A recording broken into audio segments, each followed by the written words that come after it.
वसलामुन अला इबादिहिल्लज़ीना इस्तफ़ा अम्मा बाद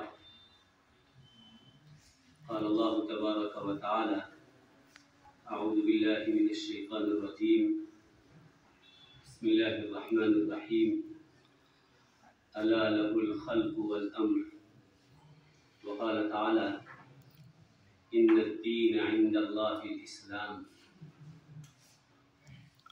सदक़ल्लाहुल अज़ीम।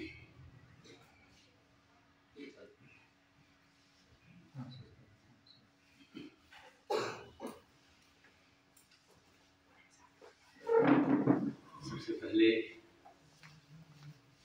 मैं इस इदारे के मुअज़्ज़ज़ डायरेक्टर साहब को मुबारकबाद पेश करता हूँ कि उन्होंने तक़वीम शरीयत के उन्वान से एक निहायत मुफीद प्रोग्राम का इफ्तिताह किया, जिसका मकसद ये है कि दीन फितरत पर किए जाने वाले एतराज़ के ताल्लुक़ से आप हज़रात के ज़हन व दिमाग को साफ किया जा सके। बुज़ुर्गों, ये एक निहायत तफसील तलब मौजू है। चंद बातें बतौर तमहीद के मैं अर्ज़ कर दूँ ताकि आज की गुफ्तगू का समझना उस रोशनी में आसान हो। वो ये है कि दुनिया के अंदर जितने निज़ाम कानून राइज हैं उनमें और इस्लामी कानून में एक बुनियादी फ़र्क ये है कि बकिया सारे कवानीन वो इंसानों के अपने वज़ा करदा और मुरत्तब करदा है, और इस्लामी निज़ाम ये बंदों का बनाया हुआ नहीं बल्कि खुद खालिक़े कायनात का बनाया हुआ निज़ाम है। कुरान करीम की इस आयत करीमा का एक टुकड़ा मैंने शुरू में तिलावत किया। अल्लाह रब्बुल इज़्ज़त ने बहुत वाज़ेह अंदाज में इस हकीकत को उसमें बयान फरमा दिया है। अल्लाह फरमाते हैं कि अला लहुल खल्क़ वल अम्र, खूब समझ लो कि पैदा करने वाला भी वही है और हुक्म उसी का चलता है। और जाहिर सी बात है, किसी भी मशीनरी को, किसी भी चीज़ को जो बनाता है वो उसकी हकीकत से, उसकी मिजाज से, उसकी कमज़ोरियों से सबसे ज़्यादा वाकिफ़ होता है। इंसानों के बनाए हुए कानून चूँकि इंसान के बनाए हुए होते हैं, इसलिए इंसान चूँकि एक महदूद ज़हन के साथ किसी चीज़ को बनाता है तो ज़रूरी नहीं कि आज जो चीज़ें हमारे लिए मुफीद हैं वो 10-20 साल के बाद भी उसी तरह मुफीद रहे। वक्त और हालात के बदलने से चीज़ों की ज़रूरतों में, उनकी अहमियतों में तब्दीली आती। एक चीज़ आज बहुत अहम है लेकिन हो सकता है कि 10 साल के बाद इसकी ये अहमियत बाकी न रहे। आप देखते हैं कि दुनिया के अंदर जितनी चीज़ें वजूद में आती हैं, आज साइंस की तरक्की की वजह से दुनिया में जो मुख्तलिफ चीज़ें वजूद में आई हैं, एक बहुत बुनियादी नुक्ता में अर्ज कर दूं, क्योंकि आप हज़रात इल्म से जुड़े हुए हैं, आपको इस समझने में आसानी होगी कि दुनिया की तमाम तर तरक्कियात का कमाल इसी में है कि वो रोज़ाना तब्दील होते रहें, उसमें कुछ नया इजाफा होता रहे। यही वजह है कि आप देखेंगे कि साइंस में, मेडिकल में रोज़ाना आए दिन कोई ना कोई तब्दीली होती है। आज से 50 साल पहले एक बीमारी के इलाज का तरीका कुछ और था, आज उसका तरीका कुछ और हो गया। कल कोई तरीका और ईजाद होगा। अपनी बात दूर तक पहुंचाने के लिए कल हमारे पास ज़राए कुछ और थे, आज कुछ और हैं, कल कोई और नजरिया होगा। आप देखें कि आज से 20 साल 25 साल पहले लोग टेलीफोन को बराए नाम जानते थे। मोबाइल आया, फिर उसके बाद तरक्की करते करते ये 2G, 3G, 4G, 5G, न जाने कहां तक ये तरक्की करता हुआ ये जाएगा, इसको अभी सोचा और समझा भी नहीं जा सकता है। तो दुनिया की तमाम तरक्कियात की खूबी इसी में मुज़मर है कि वो आए दिन तब्दील हो। घर बनाने का अंदाज आज से पहले कुछ और था, आज कुछ और है।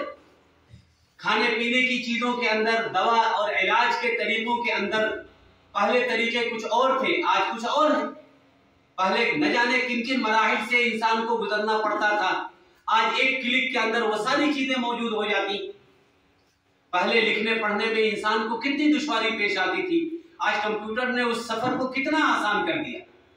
तो इस तरह से आप गौर करते चले जाएं तो आप ये पाएंगे कि दुनिया की तमाम तर तरक्कियात का कमाल और उसका हुस्न इसके अंदर मुज़मर है कि वो रोजाना तब्दील हो, कुछ न कुछ नया उसमें जुड़े तो ही उसका कमाल जाहिर होगा। लेकिन इसके बिल्कुल बरअक्स इस्लाम का कमाल ये है कि वो जमाने के तरक्की के बावजूद भी अपनी हालत पर बाकी रहे। इसका कमाल ये है, इसके अंदर तब्दीली पैदा होगी तो वो फिर इस्लाम नहीं रह पाएगा। आखिर क्या वजह है कि दुनिया की चीजों के अंदर तब्दीली कमाल की चीज है और इस्लाम के अंदर तब्दीली को तहरीफ, नाजायज और हराम कहा गया? वजह यह है कि तब्दीली की जरूरत क्यों पड़ती है? तब्दीली की जरूरत इसलिए पड़ती है कि एक काम हम आज कर रहे हैं तो कल जरूरत हमारी क्या होगी हमें नहीं मालूम।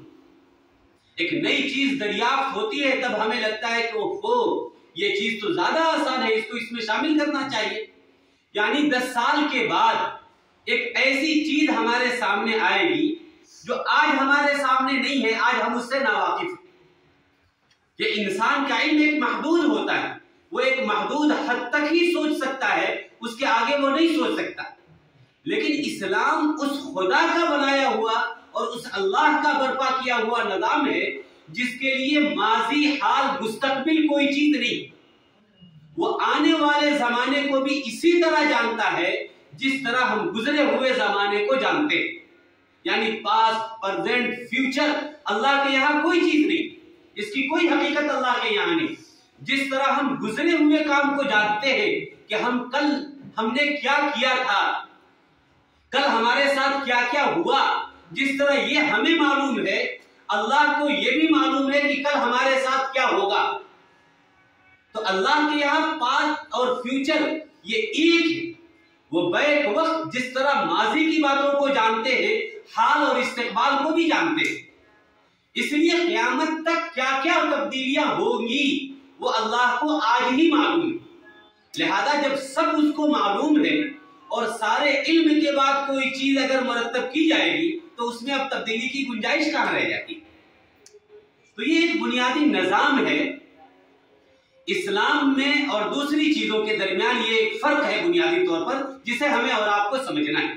एक बात तो हम ये जहन में रखें कि ये निजाम जिंदगी जो इस्लाम कहलाता है ये हमारा और या किसी इंसान का, हत्ता कि किसी नबी का वही बनाया हुआ नहीं है, बल्कि ये खालिस अल्लाह का बनाया हुआ निजाम। नबी ने भी ऐलान कर दिया कि इन अत्तबिउ इल्ला मा यूहा इलैहि, कि मैं खुद उस निजाम की पैरवी करता हूं जो बतौर वही मेरे ऊपर आती। चुनांचे कुफारे मक्का ने कुरान करीम की बाज़ आयतों पर एतराज करते हुए कहा था कि हम इस कुरान को जो आप पढ़ रहे हैं हम इसको तो नहीं मानेंगे, इसके अंदर ये तब्दीली कर दीजिए तो मैं इसको कबूल, हम लोग इसको कबूल कर लेंगे। इति बिकुरआनिन गैरि हादा औ बद्दिल, कि इस कुरान के अलावा कोई दूसरा कुरान ला दीजिए या इसमें कोई तब्दीली आप पैदा कर दीजिए। अल्लाह के रसूल सल्लल्लाहु अलैहि वसल्लम ने साफ फरमाया, अल्लाह ने कहा कि नबी आप कह दीजिए मा यकूनु ली अन उबद्दिलहु मिन तिलकाई नफ्सी, कि मुझे भी इख्तियार नहीं है कि अपनी जात से मैं इसमें कोई तब्दीली पैदा कर सकूं। इन अत्तबिउ इल्ला मा यूहा इलैहि, मैं तो उस वही की पैरवी करता हूं जो मेरे ऊपर नाज़िल की जाती है। इन्नी अखाफु इन असैतु रब्बी अज़ाब यौमिन अज़ीम, कि अगर मैंने अपनी तरफ से इसमें कोई तब्दीली किया तो मुझे डर है कि मैं अज़ाब अलीम में मुब्तला न कर दिया जाऊं।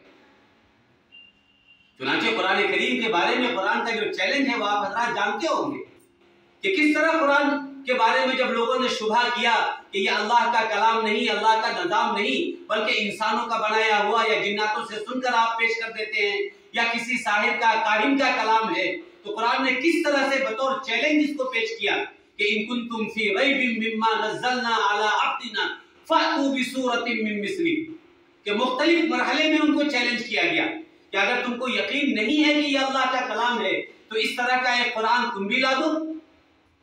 जब इस दावे पर भी वो आजिज रह गए तो कुरान ने कहा चलो पूरा कुरान नहीं ला सकते तो 10 सूरत ही ला दो। ये भी नहीं हुआ तो कहा चलो 1 सूरत ही ला दो। इस तरह मुख्तलिफ एक आयत ही लाकर दिखा दो। और ये भी कहा कि अल्लाह को छोड़कर सबको अपने साथ शरीक कर लो, हत्ता कि उस फरिश्ते को भी जो कुरान लेकर आता है और उस नबी को भी जिस पर कुरान नाजिल होता है उनसे भी मिल सकते हो तो मिलकर इस कुरान की नजीर ला दो। ये कितनी खुली हुई दलील थी और कितना बड़ा चैलेंज था जिसको आज तक दुनिया कबूल नहीं कर पाई। कोशिशें तो बहुत हुई लेकिन इसका जवाब आज तक नहीं आ सका और ना आ सकता है। कुरान ने फिर कहा कि फ़इल्लम तफ़अलू वलन तफ़अलू, कि अगर तुम नहीं कर सकते और क़यामत तक नहीं कर सकते हो फत्तकुन नार, तो फिर डरो इसकी मुखालफत की वजह से जहन्नम के आज़ाब से। तो एक बात हमारे जहन में ये खूब जानी चाहिए कि इस्लाम किसी इंसान का बनाया हुआ कोई निज़ाम नहीं है।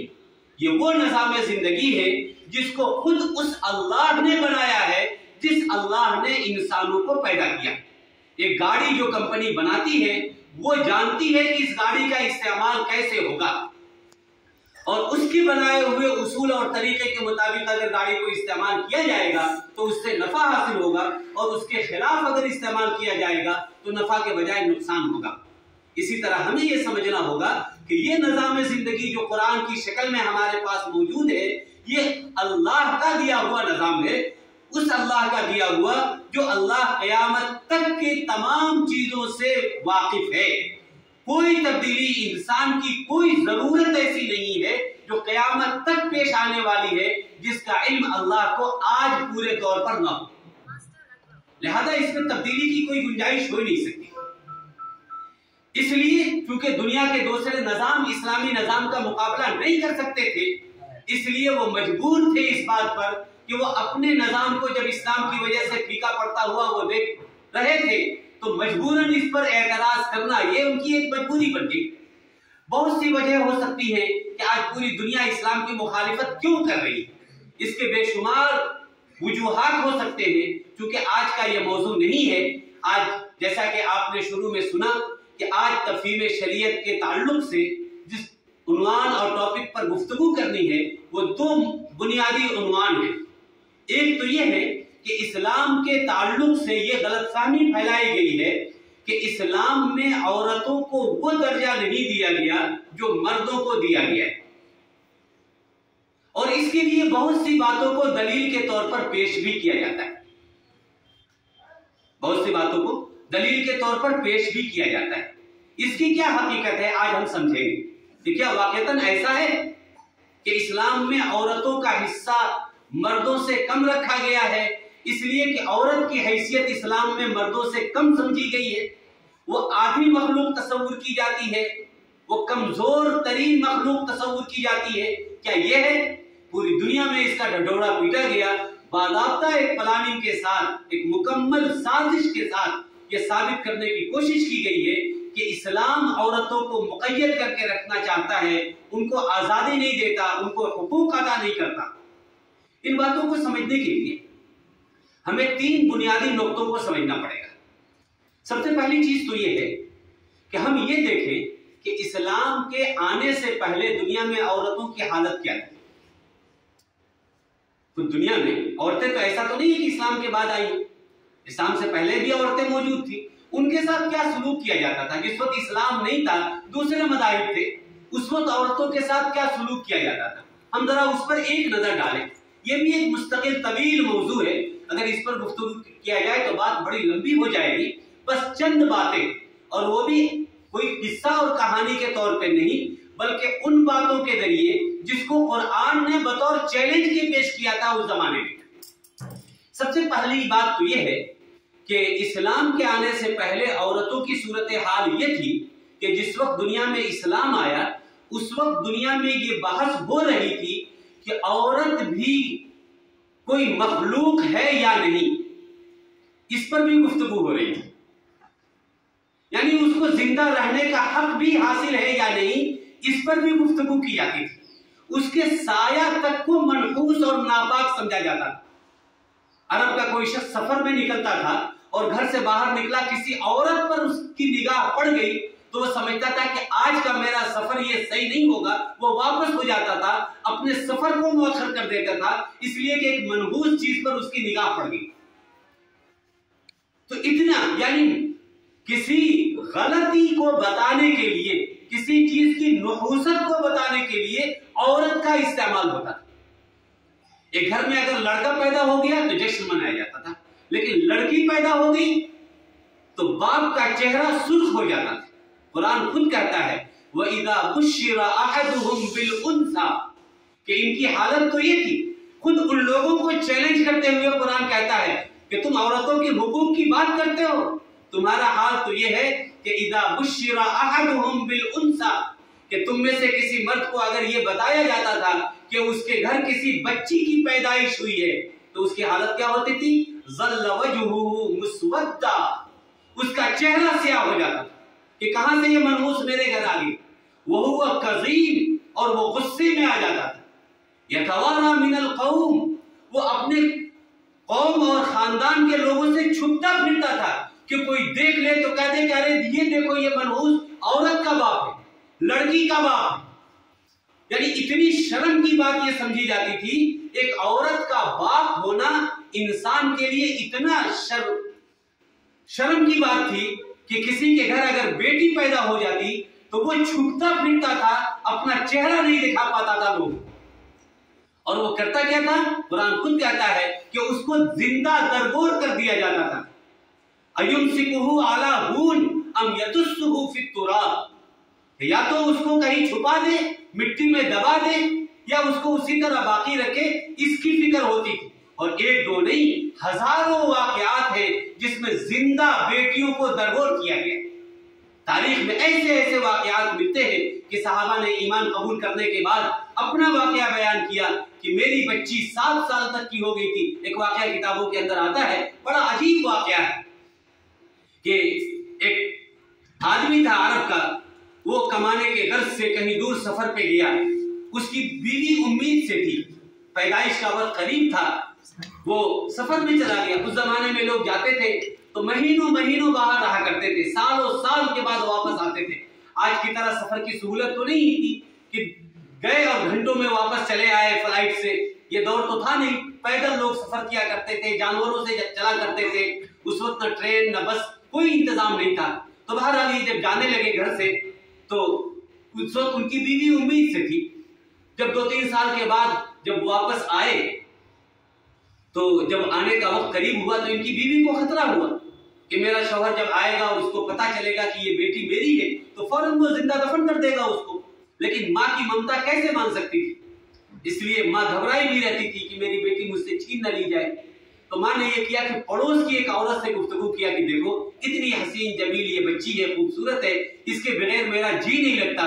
एक तो इसका बाप मौजूद नहीं, इसी से मैं अपने वक्त को बहलाती हूँ, गुजारती हूँ। ऐसा है कि अगर मेरे शौहर आ गए और इस बच्ची को मेरे घर में देख लिया और पूछा कि ये कौन है, तो मैं ये कह दूंगी कि ये तुम्हारी बच्ची है, और तुमसे पूछे तो तुम भी बतला देना कि हाँ ये मेरी है, ये मत बताना कि तुम्हारी बेटी, वरना ये तो जिंदा दफन कर देंगे। बहरहाल ये जब वापस लौट कर आए तो देखा कि आंगन में एक बच्ची, फूल सी एक बच्ची खेल रही है, बहुत प्यारी बच्ची, खूबसूरत बच्ची। उनको भी तरस आया, गोद में उठा लिया, खिलाने लगे। अपनी बीवी से पूछा कि ये कौन बच्ची है? बीवी ने पूछा कैसी लग रही है आपको? कहा बहुत खूबसूरत है, बहुत अच्छी है। तो कहा कि ये पड़ोस की बच्ची है, फला की है। तो कहा कि ओ, मैं समझा कि मेरी तो नहीं है, वरना मेरी तो नाक कट जाती। बहरहाल वो रोजाना आती और माँ के पास कुछ वक्त रहती, फिर उसको भेज दिया जाता उसी औरत के पास। जब कुछ वक्त गुजर गया और माँ को ये इत्मीनान हो गया कि शायद अब इसके बाप के दिल में भी इसकी मोहब्बत आ गई है, अब शायद उनको मालूम भी हो जाए तो इसको जिंदा दफन न करें। एक दिन वो उस बच्ची को खिला रहे थे। बीवी ने पूछा कि किसकी बच्ची, दूसरे की बच्ची को आप क्यों खिला रहे हैं? तो उन्होंने कहा कि बड़ी खूबसूरत लग रही है, अच्छी, कितनी प्यारी बच्ची है। इन्होंने कहा कि एक बात, बीवी ने कहा कि एक बात बताऊं, ये बेटी अच्छी लग रही है? हाँ। मालूम है आपको ये किसकी बच्ची है? कहा कि फला की। कहा कि ना, वो तो मैंने छुपाया था, हकीकत ये है कि ये आपकी बेटी है। ये सुनना था तो उनका चेहरा बदल गया, फौरन बच्ची को नीचे गिराया। कहा मेरे घर में बेटी, इस जिल्लत को मैं बर्दाश्त नहीं कर सकता जी। बेटी को उठाया, तैयार किए, तकरीबन ये बच्ची बड़ी हो गई थी, पैदल चलने के लायक हो गई थी, बाप की उंगली पकड़ के चल रही थी। इसको पकड़ के ले गए, दूर लेके गए और कुदाल से गड्ढा खोदना शुरू किया। जब मिट्टी निकालकर ये पसीना पसीना हो जाते थे, वो बेटी भी मिट्टी निकालती थी बाप के साथ और पसीना भी पोंछती थी और कहती थी कि अब्बू आप थक गए हैं, थोड़ी देर आराम कर लीजिए। क्यों गड्ढा खोद रहे हैं, कुछ नहीं बताते थे उसको। बाद में खुद जब गड्ढा तैयार हो गया तो उस बच्ची को उसमें डालकर मिट्टी डाल दिया ऊपर से। वो बच्ची चीखती रही, चिल्लाती रही दफन करके आ गए और कहे कि मैं इस जिल्लत को बर्दाश्त नहीं कर सकता, समाज में लोग क्या कहेंगे कि ये एक बेटी का बाप है, इस जिल्लत को मैं नहीं बर्दाश्त कर सकता। अल्लाह के रसूल सल्लल्लाहु अलैहि वसल्लम के सामने आकर इन्होंने जब इस वाक़े को बयान किया तो अल्लाह के रसूल सल्लल्लाहु अलैहि वसल्लम ज़ारो कतार रोने लगे। ऐसे ऐसे वाक़यात पेश आते थे उस जमाने में। ये औरतों की हैसियत थी उस जमाने में कि बेटी की पैदाइश को इंसान अपने लिए गवारा नहीं करता था। कोई चीज अगर खराब हो जाती तो उसका सारा इल्जाम औरत के जिम्मे डाला जाता था, सारा इल्जाम औरतों के जिम्मे। एक जानवर में भी अगर यह तय किया गया था कि अगर इससे नर बच्चा पैदा होगा तो यह हमारा होगा और मादा होगा तो यह दूसरे को दे देंगे, यानी वहां भी मुज़क्कर और मुअन्नस की बुनियाद पर इम्तियाज और तफरीक रखी गई। हर जगह फरिश्तों से इनको चिढ़ थी तो कहते थे कि ये अल्लाह की बेटी, यानी उस जमाने में गोया बेटी होना गाली समझा जाता था, बेटी होना गाली समझा जाता था। ये उस जमाने की सूरत हाल थी। इस्लाम जब आया तो इस्लाम ने आने के बाद सिर्फ ये नहीं कि बच्चियों को जिंदा दरगोर होने से बचाया, बल्कि औरत को वो इज्जत का मकाम दिया जिसका तसव्वुर नहीं किया जा सकता था। सबसे पहले तो यह है कि मर्द और औरत को कुरान ने एक दर्जे का इंसान बनाया, दोनों को बराबर दर्जे की इंसानियत अता की, इंसानियत में कोई तफरीक रखी नहीं गई। कुरान ने ऐलान किया या अय्युहन्नास इन्ना खलकनाकुम मिन ज़करिन व उन्सा। इसी तरह दूसरी आयत में अल्लाह ने कहा या अय्युहन्नास इत्तक़ू रब्बकुमुल्लज़ी खलक़कुम मिन नफ्सिन वाहिदा, कि तुम सबको चाहे मर्द हो या औरत, अल्लाह ने एक जान से, एक मर्द और औरत से पैदा किया। तुम सब एक माँ बाप की औलाद हो, इसमें कोई तफरीक नहीं। ऐसा नहीं कि जो बेटी है उसकी इज्जत कम है, जो बेटा है उसकी इज्जत ज्यादा है, ऐसा नहीं। ये तुम दोनों बराबर, एक माँ बाप के जरिए तुमको बनाया गया है। इन्ना खलक़नाकुम मिन ज़करिन व उन्सा खलक़कुम मिन नफ्सिन वाहिदा, एक जान से बनाया गया। बल्कि यहाँ एक बात जहन में आ रही, वो भी अर्ज कर दूं कि ये बात सिर्फ अरबों के अंदर नहीं थी, बल्कि आप इससे और आगे बढ़े। आज ईसाइयत और यहूदियत जो अपने आप को दुनिया के सबसे मॉडर्न और मुहज़्ज़ब कौम अपने आप को समझती है, उनका भी हाल क्या था कि आज भी आप बाइबल उठा के देखें तो इंसान हजरत आदम के दुनिया में आने की जो वजह बयान की जाती है, आज भी आप बाइबल उठा के देख लें, उसमें ये इबारत आज भी मिलेगी कि उसमें क्या कहा गया कि हजरत आदम को जन्नत से निकालकर दुनिया में क्यों भेजा गया। इसकी वजह क्या थी कि अल्लाह ताला ने एक फल को खाने से मना किया था और बीवी के कहने पर आदम ने उसको खा लिया। इसकी वजह से, इस बीवी की बात को मानने की वजह से दुनिया में उनको उतारा गया। यानी इस जुर्म का मुजरिम भी किसको बनाया गया जी? औरत को बनाया गया कि खाया हजरत आदम ने, लेकिन इल्जाम किसको दिया गया? औरत को दिया गया, हव्वा को दिया गया कि इसी ने मजबूर किया था अपने शौहर को कि आप खा लीजिए। तो गोया इसका जुर्म डाला गया किसके ऊपर? औरत के ऊपर। कुर्बान जाइए, कुरान में अल्लाह रब्बुल इज्जत ने इस औरत के ऊपर लगे हुए इल्जाम को कैसे साफ किया है। कुरान क्या कहता है कि अल्लाह ताला ने तो मना किया था कि मत जाना उस दरख्त, वला तक़रबा हाज़िही शजरा, उस दरख्त के करीब मत जाना। लेकिन कुरान ने जब इसको कहा तो कुरान ने इसकी निस्बत दोनों की तरफ की, आदम की तरफ। ये नहीं कहा फ़अज़ल्लहुम अश-शैतान अन्हा, कि शैतान ने उन दोनों को बहकाया और उन दोनों ने खाया। इसमें निस्बत औरत की तरफ नहीं की गई कुरान में, बल्कि आदम के बारे में कहा गया था कि आदम भूल गए अल्लाह के उस हुक्म को और उसको उन्होंने खा लिया। फनसिया वलम नजिद लहू अज़मा, कि ये भूल आदम से हुई थी, इसमें हज़रत हव्वा का कोई तज़किरा नहीं। फ़अज़ल्लहुम अश-शैतान अन्हा, और इज़लाल में दोनों को कुरान ने शरीक किया। ऐसा नहीं कि आज हव्वा पर इल्जाम लगाया गया कि इसके कहने की वजह से उन्होंने खा लिया, ऐसा नहीं किया, बल्कि और जबकि दूसरी किताबों में क्या है कि हव्वा ने आदम को मजबूर किया खाने पर, इसलिए वो खाया। बल्कि उसमें तो और भी बहुत सी बातें जो यहाँ कहना मुझे मुनासिब नहीं लगता, कि बहुत सी औरतों के जो अय्याम वगैरह आते हैं उसका इल्जाम भी उसी गुनाह को दिया गया कि इसकी वजह से ही औरतों को हर महीने जो अय्याम आते हैं उसकी वजह ये थी कि गुनाह पर इसने उकसाया था, इसलिए बतौर आजाब की ये बीमारी मुसल्लत की गई। इस तरह की न जाने कैसी कैसी बेहुदा बातें औरत की तरफ मंसूब की गई। कुरान ने इन सब से औरत को पाक किया, उनको एक बनाया और कहा कि तुम ऐसा नहीं है कि तुम कमजोर मखलूक हो, बल्कि जन्नत में जब ये थे तो रहने का भी मुकम्मल हक दोनों को दिया। कुरान ने उनसे कहा उसकुन अंत व ज़ौजुकल जन्ना व कुला मिनहा रगदन हैसु शितुमा, कि जन्नत में रहो और तुम दोनों जहां से मर्जी वहां से खाओ। देखिए यहाँ ऐसा नहीं है कि बीवी होने के नाते हव्वा को ये कहा गया कि नहीं आदम जो खाएंगे वो तुम खाओगी, नहीं, बल्कि उसमें नफ्के में उनको आजादी अता की गई। कुरान में औरत को तरह तरह से हुकूक अता किए गए। कुरान कहता है वआशिरुहुन्ना बिल मारूफ, कि इनके साथ अच्छा सुलूक करो, बर्ताव करो। इसी तरह कहता है वलहुन्ना मिस्लुल लज़ी अलैहिन्ना बिल मारूफ, कि शादी के बाद एक बीवी पर शौहर के जितने हुकूक हैं इतने ही शौहर के ऊपर भी बीवी के हुकूक हैं। बल्कि कुरान करीम ने तो मर्द और औरत के रिश्ते को ऐसा खूबसूरत रिश्ता बनाया और बताया कि इसकी ताबीर क्या की अल्लाह ताला ने, फरमाया कि हुन्ना लिबासुल लकुम व अंतुम लिबासुल लहुन, हुन्ना लिबासुल लकुम व अंतुम लिबासुल लहुन, कि औरत को मर्द का लिबास कहा, कि औरत मर्दों के लिए बमंजिले लिबास के। लिबास की खूबी क्या होती, अब लिबास कहने में नुक्ता क्या है जरा समझे। लिबास कहने में एक हिकमत यह है कि लिबास ही वो चीज है जो इंसान के जिस्म के सबसे ज्यादा करीब होता है। लिबास इंसान के जिस्म से सबसे ज्यादा करीब होता है।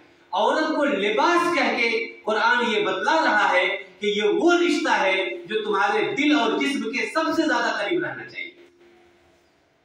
लिबास की एक खूबी ये है कि लिबास इंसान के लिए इज्जत का जरिया बनता है। कोई इंसान बिना लिबास के अपने आप को कामिल और मुकम्मल नहीं समझता, कामिल और मुकम्मल नहीं समझता। कोई शरीफ इंसान बिना लिबास के घर से बाहर निकल सकता है? नहीं निकल सकता। इसी तरह गोया इस बात में इशारा है कि एक मर्द औरत के बगैर मुकम्मल नहीं हो सकता। ये लिबास कहकर ये नुक्ता बयान किया। लिबास के अंदर एक नुक्ता ये भी है कि लिबास का काम क्या है कि इंसान के जिस्म के ऊपर जो दाग और धब्बे हैं, लिबास पहन लेने के बाद वो दाग धब्बे छुप जाते हैं। इंसान का बदन कहीं कट जाए, ऑपरेशन के निशानात पड़ जाएं, कपड़ा पहन लेने के बाद सब ढक जाते हैं, किसी को दिखता नहीं कि इसके जिस्म पर कोई दाग है। इसी तरह लिबास कहकर ये बताया कि तुम्हारी बीवी में अगर कोई ऐब भी है, कमी भी है, तो तुम उसके लिए लिबास बन जाओ और वो तुम्हारे लिए लिबास बन जाए। तुम्हारे ऐब को वो छुपाए और उसके ऐब को तुम छुपाओ। इस तरह से बेशुमार नुक्ते हैं लिबास कहने में। इसी तरह अल्लाह के रसूल सल्लल्लाहु अलैहि वसल्लम ने औरत को जो मकाम दिया, इस सिलसिले में मैं एक बात अर्ज कर दूं कि औरत की पूरी जिंदगी में 4 हैसियतें होती हैं।